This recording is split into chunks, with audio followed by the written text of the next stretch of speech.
Bon, une industrie ne se transforme pas en un claquement de doigts. Un projet Vision 2030, en fait, c'est facile. Mais ce qui est difficile, c'est d'aligner la gouvernance, de décliner les actions pour qu'elles soient véritablement portées par tous. Et du coup, c'est un épisode un peu spécial aujourd'hui parce qu'on va mouiller le maillot. C'est le tout premier épisode à 3 voix.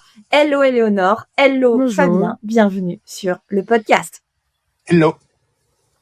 Ça Bonjour, va? Hugo. Vous allez bien? Très Super. bien. Bon. Alors, vu que vous êtes deux invités, je vais un peu vous challenger. Je change un petit peu l'introduction habituelle. Vous avez chacun le droit à un mot pour répondre. Chacun votre tour à 3 questions. Vous êtes prêts? En fait, Ouais, je vous challenge. En fait, on a une routine. On commence toujours par 3 questions. Et d'habitude, on se laisse un peu porter par l'enthousiasme et les invités ont un peu le temps de répondre. Mais là, vous êtes 2, donc forcément, j'ai dû adapter le sujet.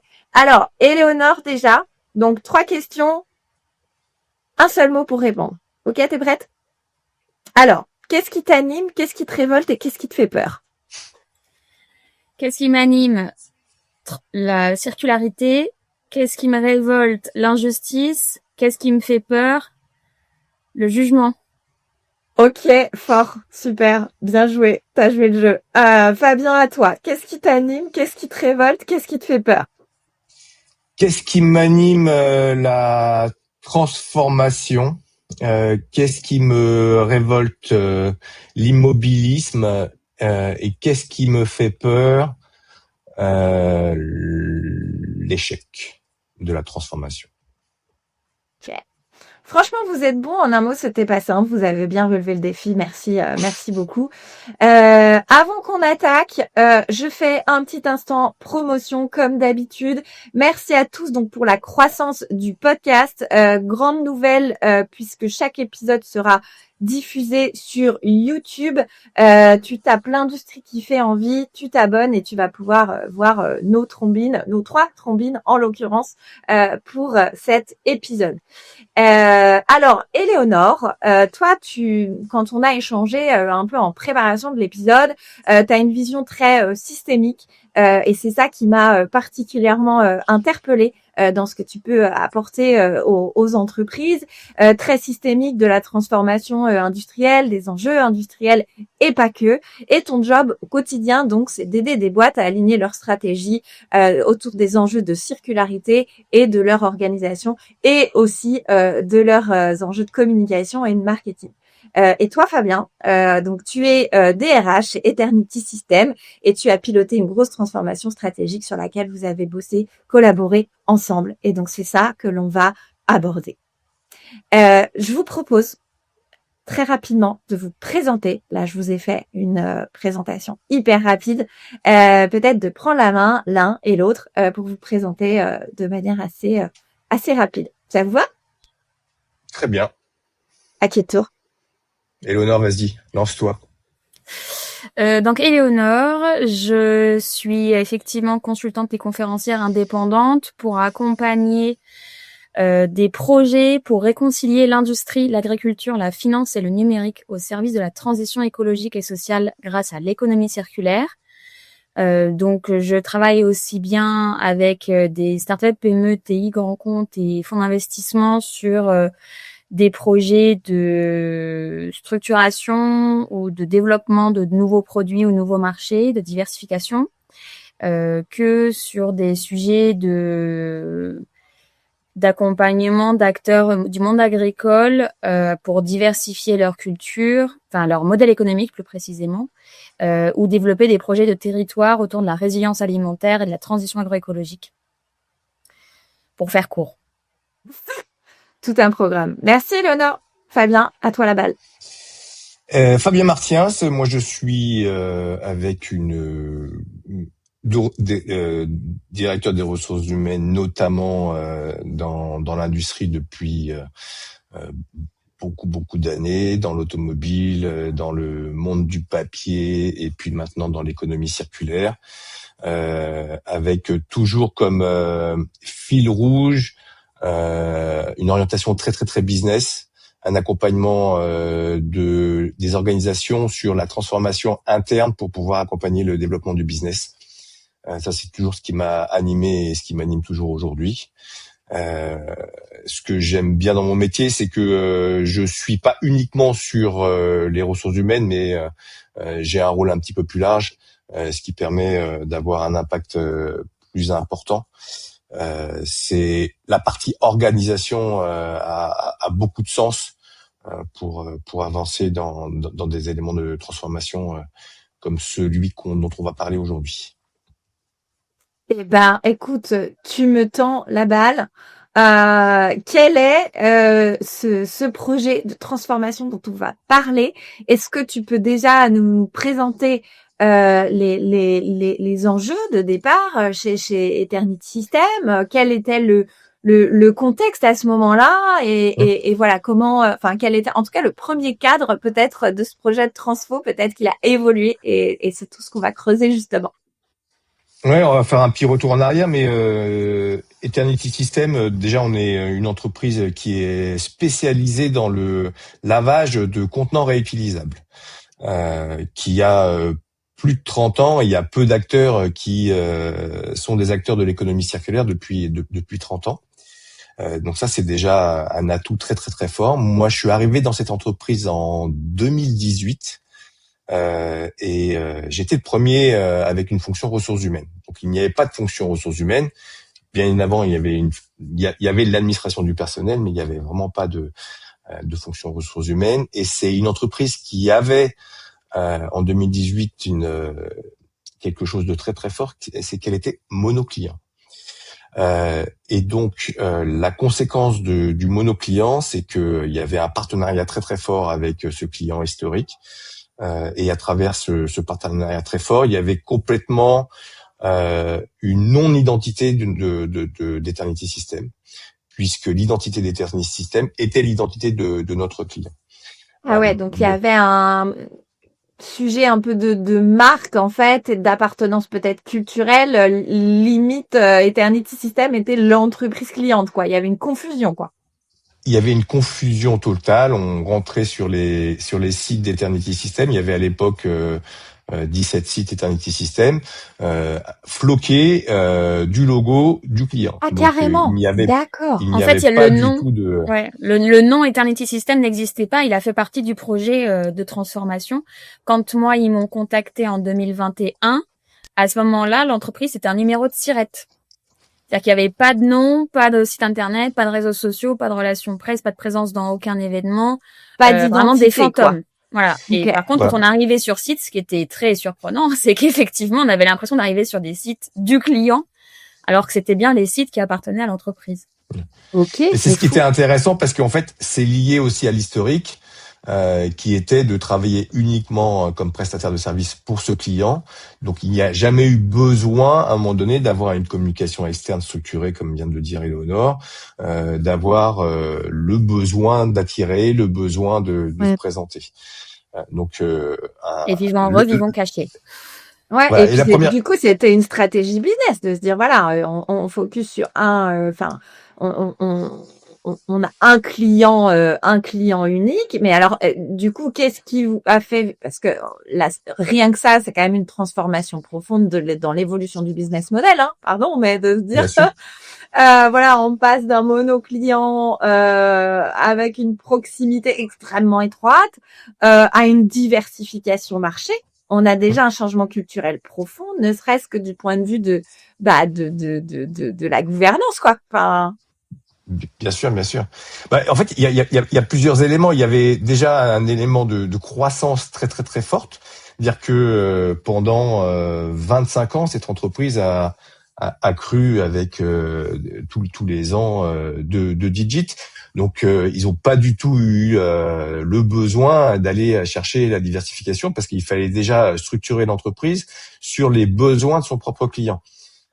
Donc ça a été quelque chose de phénoménal. Donc, il fallait absorber systématiquement à un moment donné cette croissance et être capable de la travailler.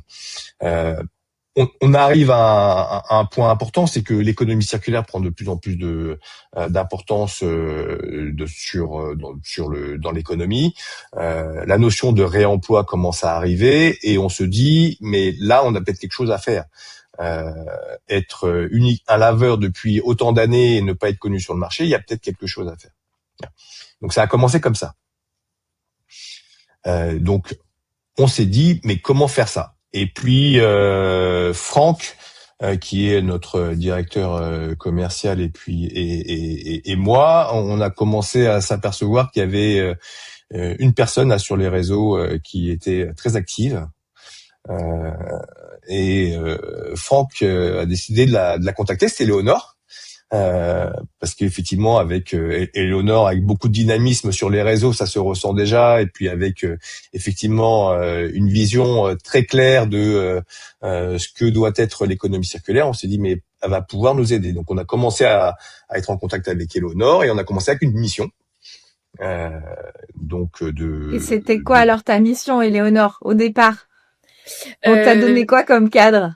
Bah non, mais tout début, enfin vraiment le premier échange, pour la petite histoire, c'était assez marrant parce que du coup, effectivement, quand je me suis présentée, j'ai peut-être pas dit ce que je faisais avant, mais moi j'ai directement après mes études, j'ai créé une première start-up industrielle circulaire qui faisait du réemploi d'emballage.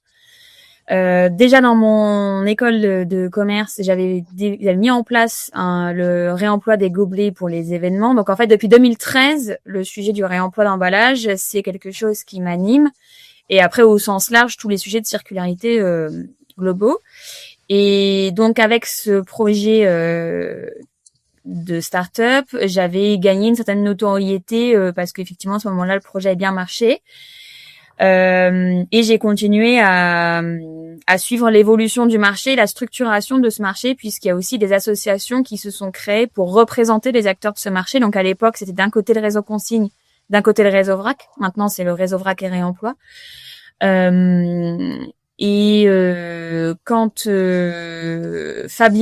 Franck, m'a contacté sur LinkedIn, en gros, il m'écrit bonjour, on fait du réemploi d'emballage depuis 30 ans. On voudrait se diversifier. On a un projet, on voudrait se diversifier. Est-ce qu'on peut le changer? Et là, en fait, je connaissais pas déjà ce fameux Franck. Je suis allée avant le visio, j'ai essayé de trouver des informations sur Internet. Je n'ai rien trouvé. J'ai demandé à tous les acteurs de la filière, on ne les connaissait pas. Et on a fait le premier call avec Franck. Et là, Franck me dit, bah voilà, on existe depuis 30 ans, on fait 110 millions d'euros de chiffre d'affaires, on est présent dans 6 pays, en Europe, en Amérique du Nord, on a 1500 collaborateurs. Et on est, en gros, ce qu'on sait faire, c'est financer, équiper et opérer un centre de lavage à grande échelle agroalimentaire. Moi, j'étais là, c'est un délire, en fait, parce que tous les acteurs, non, mais c'est ça. Parce que tous les acteurs de la filière, ils étaient très bons sur l'aspect commercialisation, sensibilisation, digitalisation, mais ils butaient tous sur le même problème qui était de financer, équiper, opérer un centre de lavage à grande échelle. Et là, t'as cette expertise. C'était précisément ce qu'ils savaient faire. Par contre, à l'inverse, ils étaient beaucoup moins bons sur communiquer, sensibiliser, digitaliser, etc. Et donc, à la fin du call, Franck me dit, du coup, on recrute. Sauf que pour la petite histoire, moi, ma startup, je l'ai cédée à une ETI qui avait un peu le même profil que celle de Franck à ce moment-là. Et donc, j'ai dit, très bien, mais moi, je veux pas être recrutée. Donc, on peut peut-être commencer par une petite... Parce que, toutefois, je vois bien le projet qu'on pourrait faire ensemble et ça m'intéresse. Donc, on peut commencer par une mission freelance. Et si ça se passe bien, on verra après. Et donc là, on a fait une dizaine de jours au printemps 2021, où l'idée c'était que je propose une roadmap stratégique en fait qui permettrait d'atteindre cette diversification. Et comme ça s'est pas trop mal passé, Fabien en juin 2021 m'a proposé de rejoindre l'entreprise et j'ai dit très bien, mais ce sera pas à temps plein. Et là, c'était la première fois, je pense qu'on répondait ça à Fabien. Et du coup, parce que moi j'avais Bien, t'as pas aimé. Non, mais en fait, moi, j'avais pas mal souffert de la reprise de mon entreprise dans laquelle j'avais beaucoup d'espoir puisque l'entreprise, enfin, le projet de startup que j'avais développé avait une traction commerciale très forte et plus aucun verrou technologique. Et donc, j'espérais que dans le mariage qu'on avait mis en place dans le cadre de la procédure de reprise, on allait pouvoir continuer ce projet-là. Et c'est vrai que le fait qu'on me la fasse à l'envers, je l'avais un peu mal digéré. Ah bah tu m'étonnes. Et donc là, j'avais dit, je vais plus mettre mes œufs dans le même panier. Du coup, je reviendrai chez Eternity, qui à ce moment-là s'appelait pas encore Eternity, 3 jours par semaine. Alors c'était sur le papier, parce qu'évidemment après j'ai un engagement qui est important dans ce que je fais. Mais voilà, sur le papier, j'étais 3 jours par semaine salariée de l'entreprise à partir de juillet 2021.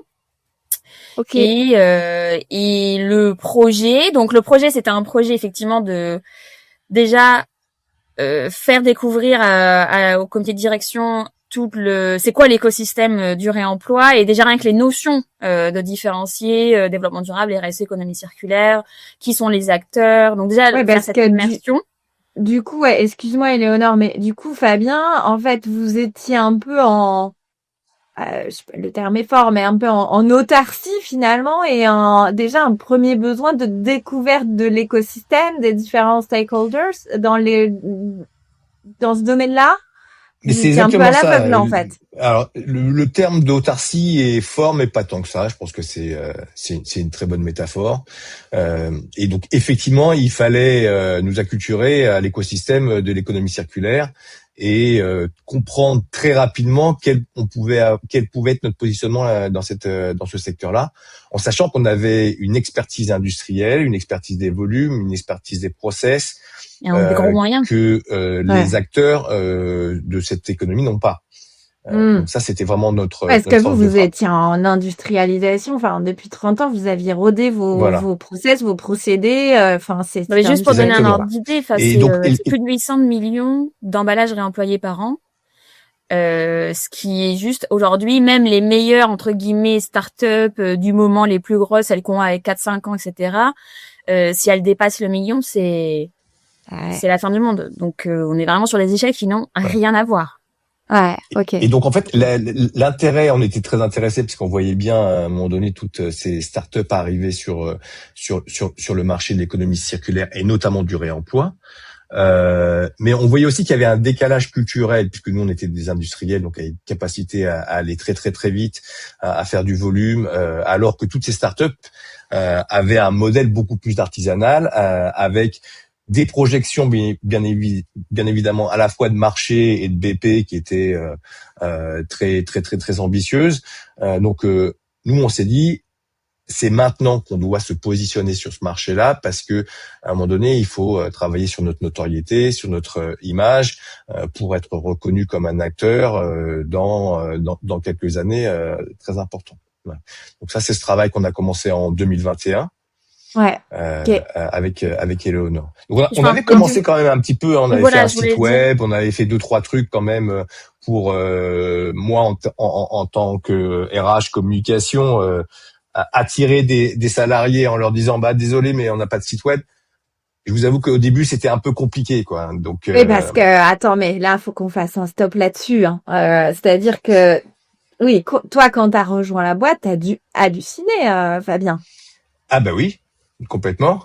Surtout que moi, j'ai une culture de structure très établie, avec pas mal de process dans tous les sens. Donc effectivement, quand on arrive dans une entreprise où il faut recruter, et commencer à dire aux salariés non mais on est une entreprise très sérieuse, monsieur. Mais par contre, désolé, on n'a pas de site web.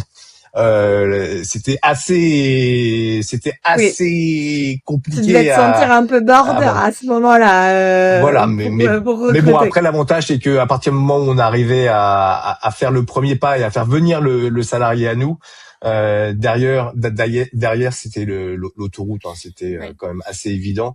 L'avantage c'est qu'on a une entreprise qui est avec un positionnement d'économie circulaire, de réemploi qui est très très fort, et qui peut attirer des personnes qui ont cette envie de faire bouger. Mais je pense qu'un point important c'est que juste avant de me contacter quand même, ils avaient quand même fait un move déjà assez structurant pour l'entreprise, c'est qu'ils avaient fait entrer un fonds d'investissement CapDev pour accompagner cette diversité. Voilà, enfin c'est un fonds CapDev mais qui s'appelle Capza, qui visait à supporter et soutenir cette diversification, donc avec des fonds supplémentaires pour l'entreprise. Avant de me contacter, mon premier move ça avait été de faire entrer ce fonds Le deuxième, ça a été de me contacter. Et juste que quand moi, je me souviens une fois, j'ai dit, non, vous savez, vous faites de l'économie circulaire, et ce que vous faites, c'est dingue. Je me souviens d'une phrase de Fabien, c'était, non, mais nous, on fait pas du greenwashing. C'est qu'en fait, vraiment, il y avait un vrai besoin de leur faire comprendre de la valeur circulaire de l'entreprise. Ils minimisaient en fait complètement. Ben, c'est que l'entreprise, elle a été créée parce qu'il y avait un business, pas parce que c'est pour sauver la planète, quoi. Et on s'en cache pas. Et en fait, enfin moi, je suis très alignée avec ça aussi. C'est que c'est pas parce que tu sauves la planète que tu dois gratter tous les mois à la fin. Voilà. Ouais. Donc ça, c'était un point important. Et après, sur l'aspect culturel et de la mission, donc il y a eu cette phase d'acculturation. Et après, l'idée, c'était de se dire, acculturation, codir déjà dans un premier temps, comme tu disais, sur ces 10 jours-là aussi, sur lesquels tu étais missionnée. Okay. Et en fait, le truc, c'est que pour moi, pour réussir à se diversifier, développer la nouvelle offre, il fallait qu'on soit donc identifié par des tiers, par l'extérieur.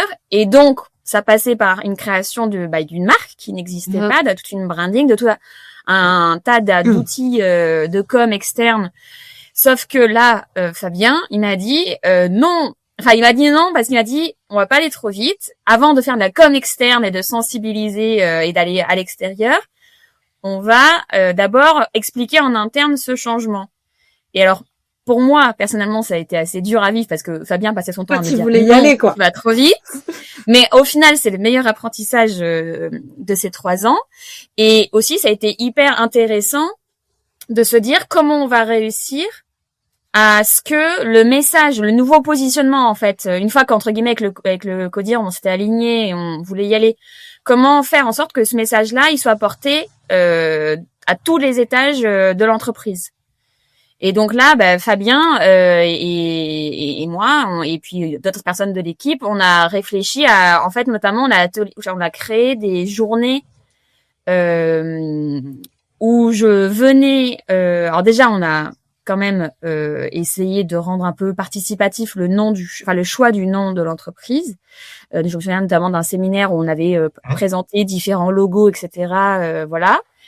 Et après, une fois qu'on avait choisi, j'ai dans différents sites de l'entreprise, en France mais aussi à l'étranger, on a organisé des journées un peu marque entreprise interne qui permettaient à la fois d'expliquer pourquoi ce nouveau choix de nom, parce qu'il y avait toute une signification, mais d'expliquer aussi qu'est-ce que ça voulait dire pour l'entreprise d'avoir un nom maintenant la nouvelle posture de l'employé, notamment par rapport à la relation avec l'activité, parce que en fait l'activité positionnement était circulaire, mais le fonctionnement de l'entreprise à l'époque n'était pas forcément RSE friendly, quoi. Donc l'idée c'était d'aligner le fonctionnement de l'entreprise avec l'activité qui elle était hyper vertueuse, parce que coup de bol, moins on consomme d'eau et de produits, plus on est rentable. Donc en fait ça sur cet aspect-là, c'était déjà hyper carré. Ouais. Mais c'était le fonctionnement de l'entreprise qui était pas forcément à l'époque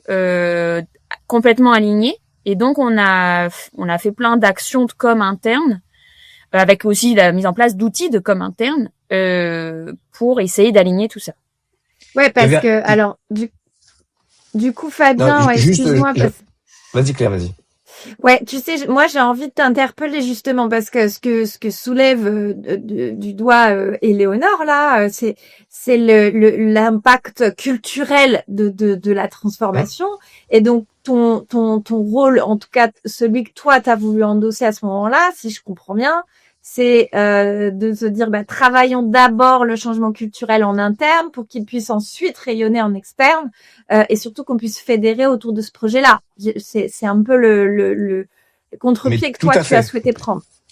Exactement, parce qu'en fait le point c'est que quand tu passes d'un environnement autarcique à tout d'un coup une exposition très forte à l'extérieur, t'as un risque assez fort de désalignement de tes salariés par rapport à ce qu'est en train de vivre, parce que eux en interne ils voient pas le changement.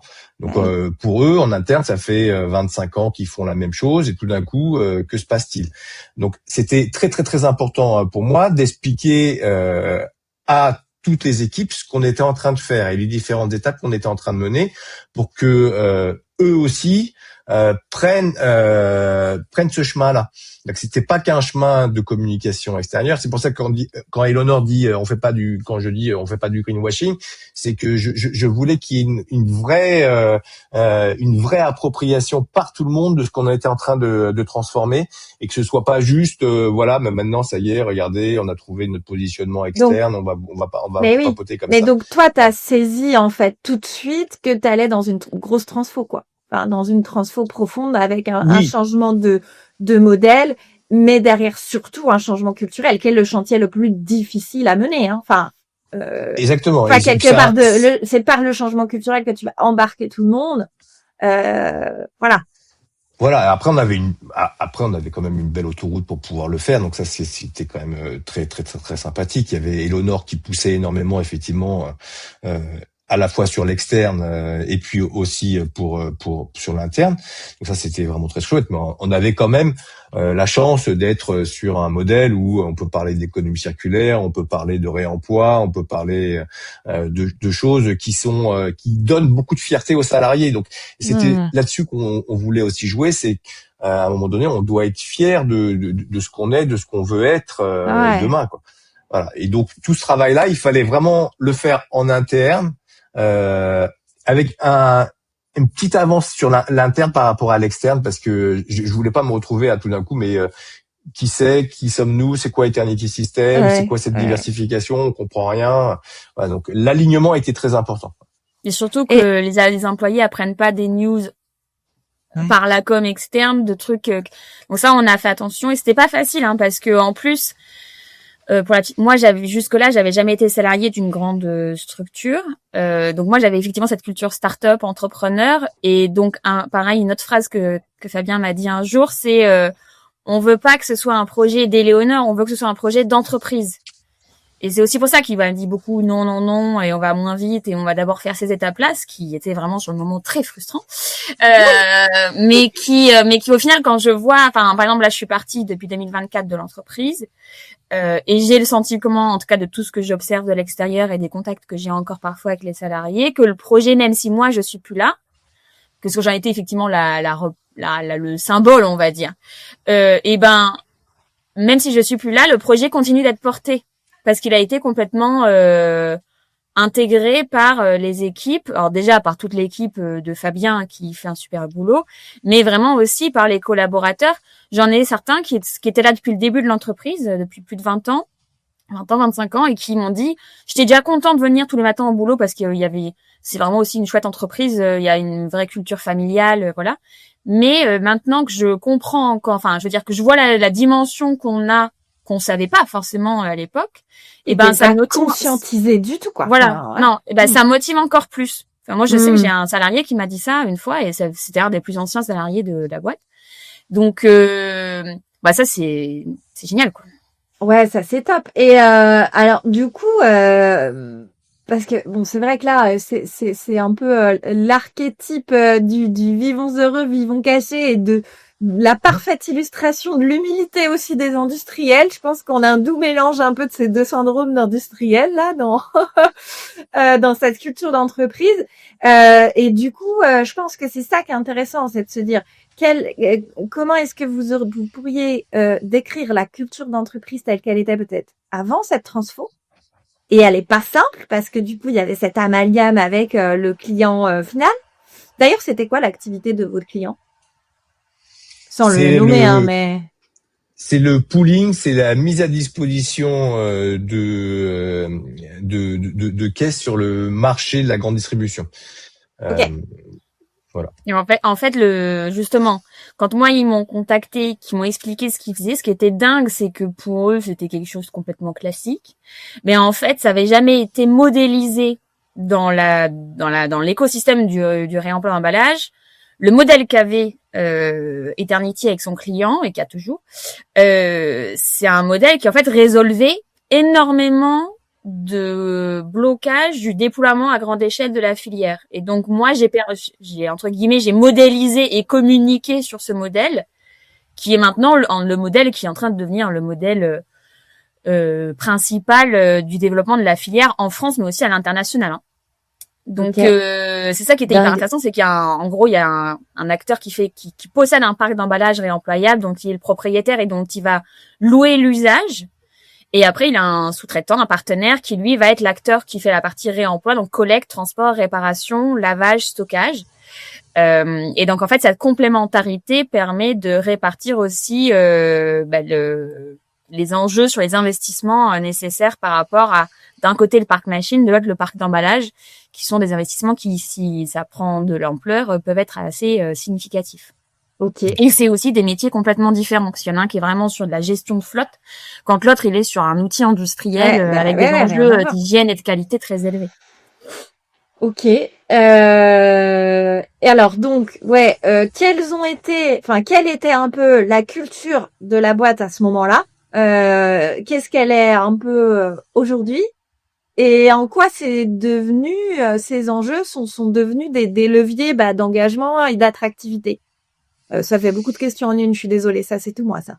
C'est compliqué du coup. Hein. Oh, Fabien, ça va Léonore, aller. débrouillez-vous. Non, Hein, en fait, on avait une culture industrielle de la performance industrielle et du lavage avec un niveau de qualité très très très important et une capacité à satisfaire notre client. donc culture client, des experts quoi. Culture Une client. culture technique d'experts et avec un niveau de satisfaction client que je n'avais jamais vu Ah ouais. dans toute ma carrière. Et pourtant, je travaillais dans l'automobile, dans des infrastructures où il y avait aussi beaucoup de culture client. Mais là, c'était vraiment l'entreprise qui s'oubliait pour se mettre à la place du client. Ça, je ne l'avais jamais vu à ce point. Donc ça, c'était vraiment l'ADN profond. Donc c'est un très très bel ADN. Donc cet ADN, il fallait le conserver, tout en même temps réussir à se dire, mais vous savez que ce que vous avez construit, c'est avant tout votre propre identité. C'est pas l'identité de votre client, c'est votre propre identité. Donc comment, à un moment donné, on arrive à garder cette force tout en se l'appropriant, tout en se disant, mais non, mais c'est nous en fait qui avons fait ça, c'est pas uniquement notre client. Donc ça a été tout le travail au long cours, hein, parce que c'est pas encore terminé, mais c'est vraiment capitaliser. Moi, j'aime beaucoup capitaliser sur l'historique, bien comprendre l'historique de l'entreprise, capitaliser dessus pour pouvoir ensuite se projeter. Voilà. Et la projection après est arrivée avec Éléonore qui elle est arrivée en disant voilà, en plus la feuille de route sur l'extérieur, vous avez un truc phénoménal à faire, quoi. Ouais. Et ça, vous étiez pas prêt. Enfin, en fait, quand Éléonore arrive en disant non mais vous avez un truc complètement dingue à faire et vous avez pas conscience. Alors si on savait parce que quand même en avance de phase avant qu'Éléonore arrive, comme Éléonore l'a dit tout à l'heure, on a fait il y avait un fonds, on a travaillé sur un BP, il y avait un premier move, il y avait des choses à effectuer sur de la diversification, donc on avait déjà le terrain et le business plan qui était en place. Après, il y a l'arrivée d'Éléonore et la personnalité d'Éléonore qui va avec, qui est en soi transformante. Donc, Éléonore est capable de renverser des montagnes et c'est ce qui fait tout son intérêt sur un projet comme ça de transformation, parce que il faut quand même bouger un industriel. Et un industriel n'est jamais facile à bouger par définition, même si alors nous on fait preuve quand même de beaucoup d'agilité. C'est ce qu'elle a réussi à faire, quoi. Ouais. Bon après pour être transparent, ça c'est pas non plus fait tous les jours comme un long fleuve tranquille. Hein. Enfin moi même si vraiment honnêtement je trouve que c'était génial et il y a eu beaucoup d'apprentissage. Forcément comme tout projet de transformation, il y a eu des moments de coincement. Comme j'ai dit moi personnellement au début. Tous les stops de Fabien étaient difficiles à vivre. Aussi, pour le coup, pour toi, c'était pas culturel. Enfin. Ah non, bah moi. C'était pas du tout l'ADN à toi.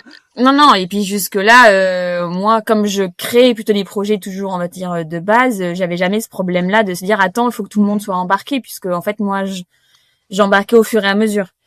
Et donc ça c'est le premier truc. Et puis le deuxième aussi. En tout cas pour moi, qui arrivait d'extérieur et qui n'avait pas les codes aussi d'une salariée, on va dire. c'est que et en plus j'habitais pas sur un site. Moi j'habitais à Lyon. Il n'y avait pas de site en Auvergne-Rhône-Alpes, donc le siège est à Perpignan. Le site principal sur lequel on a fait les premières actions de diversification était en 91 à Alice.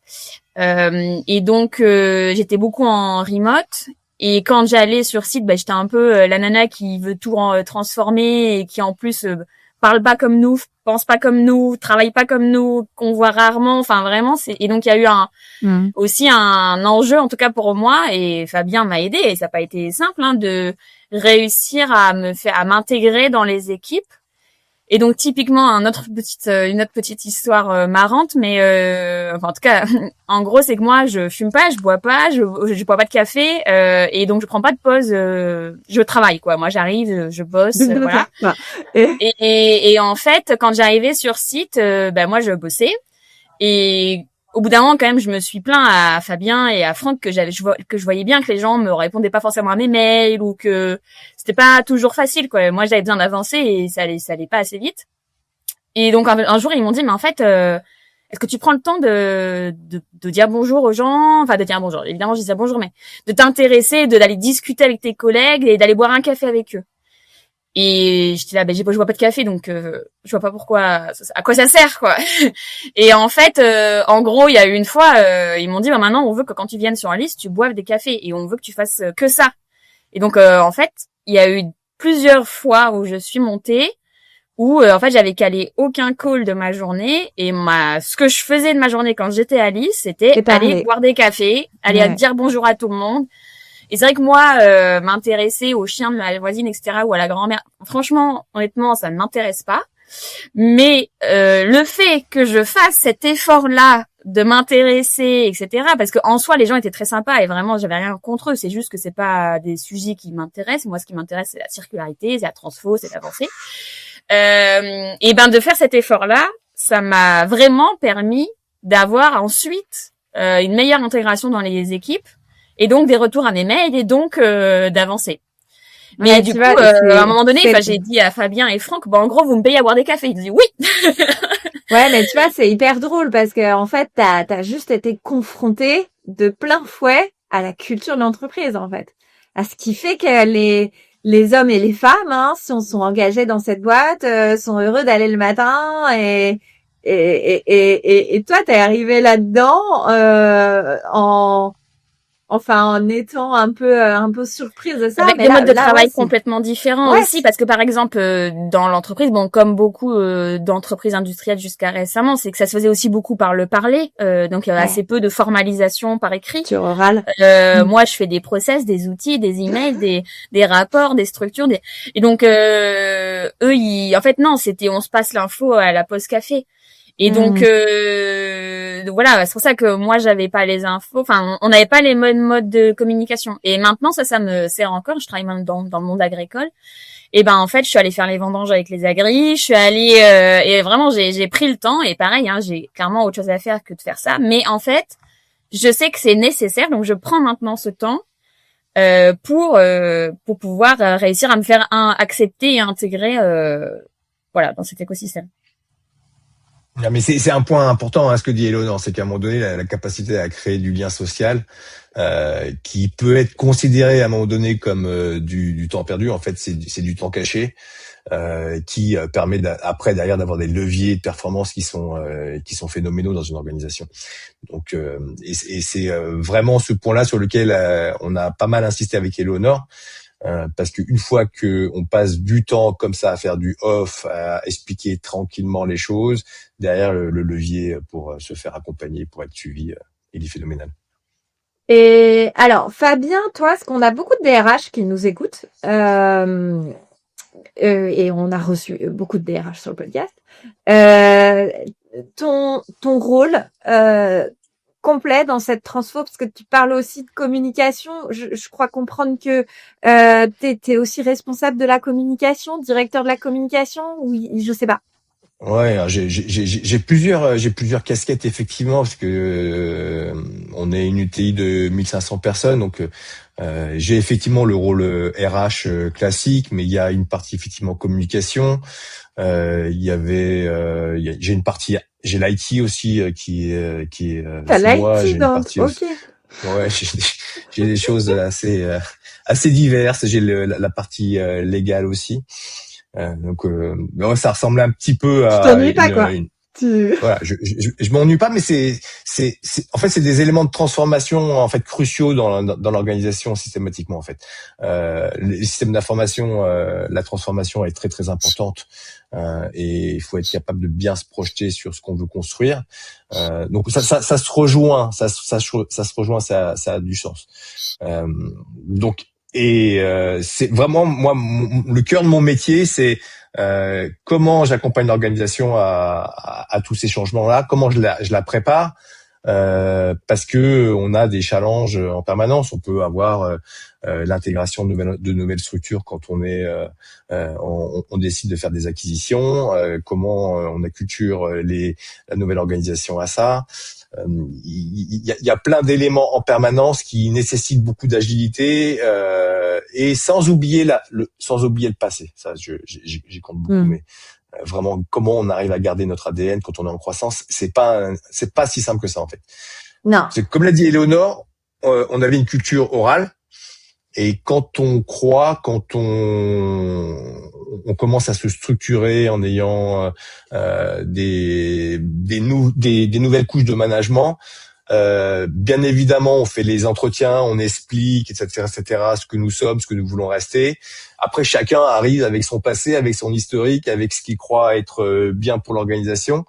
Et quand on a que de la culture orale, l'acculturation des nouveaux, des fois il peut y avoir un écart entre ce qu'on veut faire et ce qui est fait. Donc ça nous oblige aussi à nous structurer sur ces éléments-là, à être beaucoup plus pertinent pour comment on passe le message de qui on est aux personnes qui sont intégrées dans l'organisation. Ouais, ça c'est un gros challenge.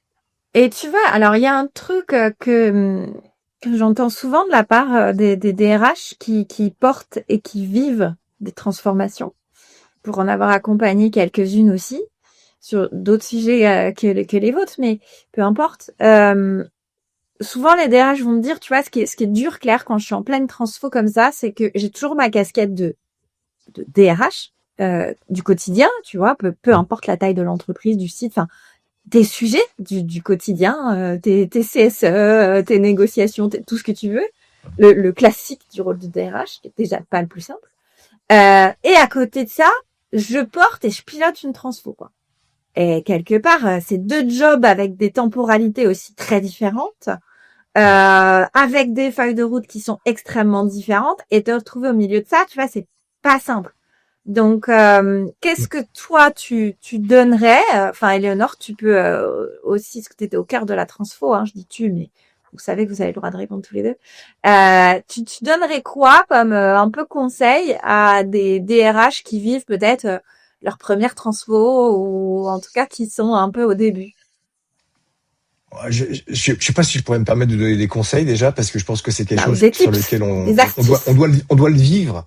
On doit le vivre et puis c'est comment s'aligner soi-même déjà. Moi, je sais que je me nourris beaucoup, je me suis toujours nourri beaucoup du terrain pour pouvoir travailler justement sur des choses beaucoup plus macro et beaucoup plus stratégiques. Donc moi, j'aime bien naturellement faire les ponts entre les deux. C'est-à-dire que, alors même si aujourd'hui j'ai une fonction où je suis un petit peu éloigné du pilotage quotidien, voilà, animer un CSE, et je le fais en ce moment sur la France par exemple. Ça me permet quand même de prendre le pouls, de passer les messages, de voir à un moment donné comment les messages sont reçus, et aussi également de pouvoir me dire est-ce que ce qu'on est en train de faire est bien compris par tout le monde, est-ce qu'il y a des ajustements à effectuer, est-ce qu'il y a pas. Donc moi j'ai besoin, et j'aime beaucoup ça en fait, aller sur le terrain, discuter avec n'importe quelle personne sur le terrain pour m'assurer que nous sommes alignés. J'insiste beaucoup sur l'alignement, mais oui, mais que t'aies pas une distorsion entre toi, ta vision hyper macro stratégique maintenant, et la réalité du terrain, pour qu'in fine le projet il soit cohérent, quoi. Exactement, c'est ce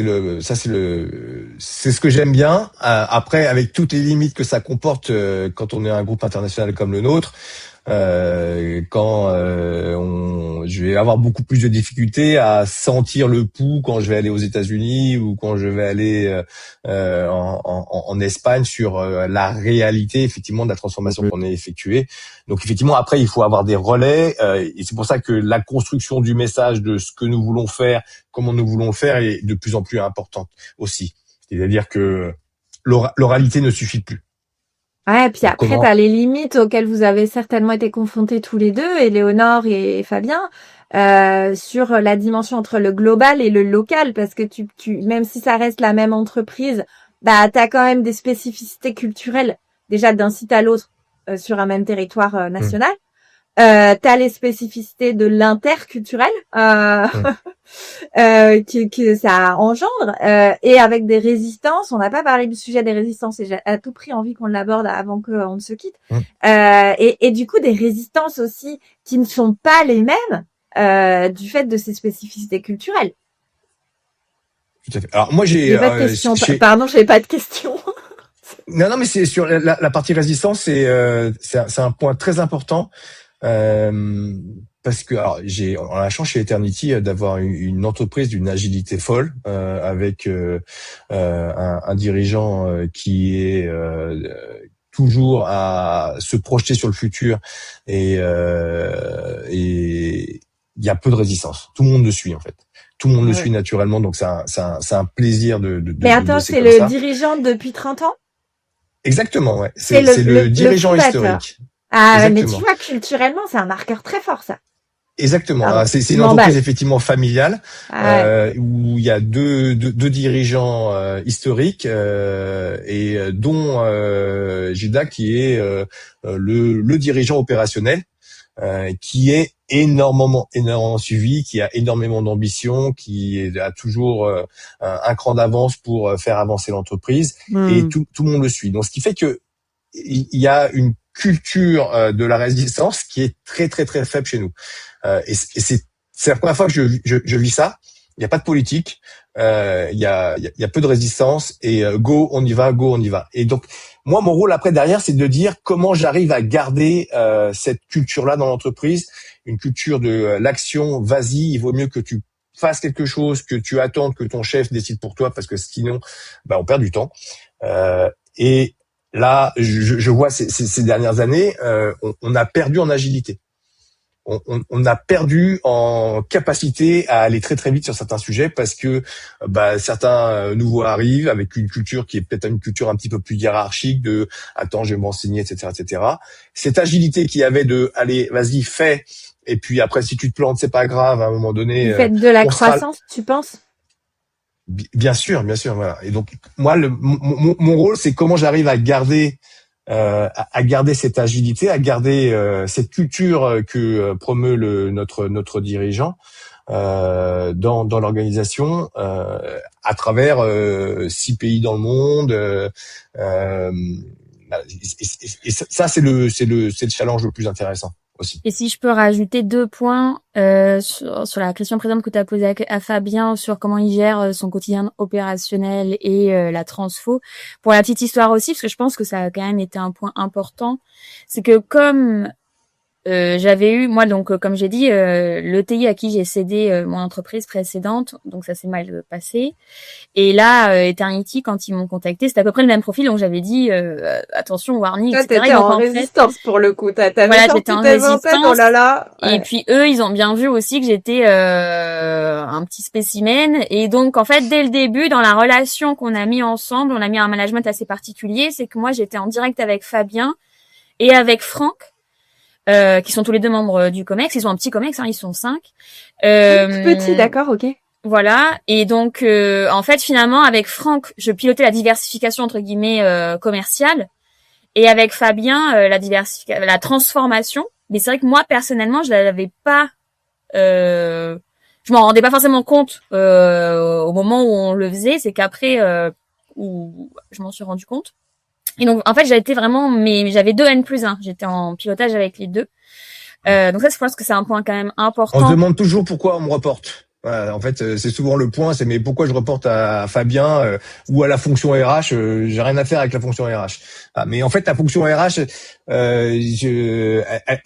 faut pas la réduire à juste une fonction d'administration du personnel ou Non. d'administration de talent, etc., etc. C'est vraiment à un moment donné, dans l'organisation, on a un rôle à jouer. Et je pense que Éléonore, ça, au début, c'était compliqué, mais elle l'a quand même très très vite compris et assimilé, quoi.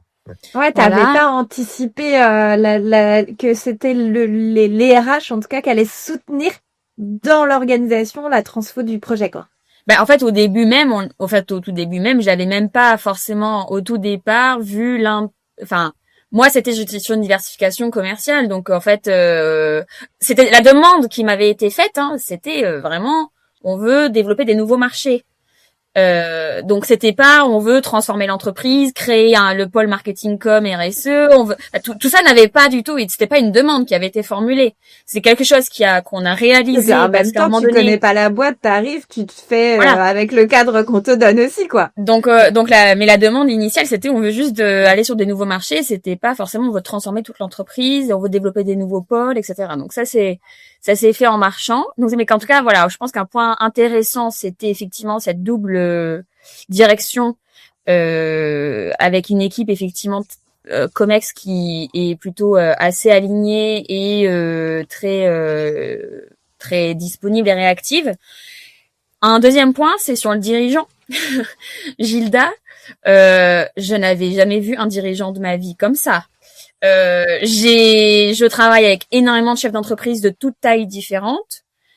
Quand je me souviens de la première fois qu'on a fait une réunion physique à Alice dans le cadre de la presta de départ au printemps 2021, quand ils m'ont dit c'est lui Gilda, je suis restée vraiment, enfin, il m'a fallu quelques temps pour l'accepter parce que en fait Gilda c'est la personne la plus introvertie et comme on dit avec beaucoup d'humilité, qui parle très peu. Quand il parle, il a une voix très basse. Et c'est pas du tout le stéréotype du dirigeant avec beaucoup de leadership comme ça, pas du tout. C'est l'opposé de ça. Et donc moi au début, c'est vrai que moi j'ai quand même pas mal d'énergie, donc j'ai besoin d'avoir en face des gens avec qui discuter et qui ça rebondisse quoi. Et c'est vrai que là au début je suis restée un petit peu déstabilisée par Gilda en fait, vraiment en tant que personne. Et effectivement, et alors pour autant du coup après Fabien, Franck, etc. ils ont quand même pour le coup peut-être plus de personnalité de dirigeants on va dire standard qu'on a l'habitude de connaître. Et donc je pense que c'est une équipe qui se complète super bien et c'est ce qui fait aussi que ça marche bien dans l'entreprise. Mais c'est vrai que c'est cette posture du dirigeant, enfin Gilda, c'est quand même très spécifique. Et après un dernier point sur l'aspect de terrain. Pareil, quand ils m'ont dit va boire des cafés, ils m'ont dit aussi mais va dans l'usine, va dans le site, etc. Et donc en fait je me suis retrouvée à mettre les mains en fait sur la ligne et à être en prod plusieurs fois. Et à la fin, je connaissais le nom en tout cas sur le site où moi j'étais, le nom des opérateurs, etc. Alors que encore une fois, j'habitais pas au quotidien sur ce site-là. Et ça, pareil, ils m'ont mis des coups de pied au cul à plusieurs reprises pour que je le fasse. Et je pense que c'était une très bonne chose et c'est vraiment la culture de l'entreprise. C'est-à-dire que même encore aujourd'hui, Gilda, Franck, Fabien et les autres, très régulièrement, ils sont sur le site et quand ils viennent sur le site, ils vont pas que dans le bureau. Ils vont vraiment voir les lignes, voir les opérateurs, potentiellement débloquer une caisse qui est bloquée. Enfin, vraiment, voilà, ils mettent les mains dans le truc. Et ça aussi, cette relation au terrain, c'est hyper important pour montrer l'exemple. Et donc, si derrière, tu lui envoies un message au collaborateur et qu'il t'a vu sur la ligne, il va forcément mieux accepter ton message à ce moment-là que si t'as jamais vu et qu'il connaît même pas ton prénom, quoi. Oui, tu vois, je pense que pour rejoindre le sujet des résistances assez faibles chez Eternity System, ceci peut expliquer cela aussi. Tu vois, parce que déjà un codir très retiré, je pense que ça peut servir votre agilité aussi quelque part. Ça évite des tergiversations parfois trop longues. Effectivement, cette appréhension et présence régulière sur le terrain auprès des opérateurs, ça joue beaucoup parce que peut-être que vous les percevez déjà plus rapidement les potentielles résistances et que vous communiquez aussi en fonction pour rassurer, pour construire la feuille de route des différents projets que vous portez en fonction de ce que vous percevez sur le terrain, tu vois. Il n'y a pas de fumée sans feu, hein. Après, il y a aussi vraiment l'aspect familial où très régulièrement, toutes les équipes, alors oui, il n'y avait pas les opérateurs, mais en tout cas, toutes les équipes d'un site vont déjeuner ensemble aux frais de l'entreprise. Hein. Et ça, je pense que c'est pareil, c'est pas toutes les entreprises qui le proposent. Mais c'est vrai que très régulièrement, quand il y a quelqu'un qui n'est pas du site qui est là, bah en fait, tout le monde va déjeuner ensemble dehors. Et ça crée vraiment de la convivialité. Et donc une relation entre les employés qui est super. Oui, la création du lien, qu'on voit pas partout, hein, pour avoir vu voilà beaucoup d'autres types d'entreprises de taille différentes ou équivalentes. Moi, j'adorais ces déjeuners où on allait tous déjeuner ensemble dehors. C'était vraiment convivial et ça motivait encore plus à se lever à 4 heures du mat pour arriver sur le site à 10 heures et rentrer à minuit à la maison, quoi. On sent la douleur dans tes propos quand même. Voilà, ça a été 3 ans intenses, mais honnêtement, j'étais heureuse de venir sur site à chaque fois, quoi. Ouais. Mais tu vois, je pense que tu vas certainement me rejoindre, Fabien, mais il y a un marqueur culturel fort quand c'est déjà les mêmes dirigeants depuis le démarrage de l'entreprise. Il y a plein de bouquins, d'auteurs qui ont théorisé tous ces sujets culturels. Et l'impact positif, en tout cas du père fondateur, sans le côté forcément paternaliste qui va avec, mais du père fondateur dans l'engagement et l'adhésion culturelle, il est hyper puissant dans une boîte. Enfin. Mais c'est voilà, c'est très impactant. Le père fondateur est très impactant sur son business parce qu'il y a des personnes qui sont vraiment dédiées à on fera tout pour que on est là, quoi. Gilda soit satisfait.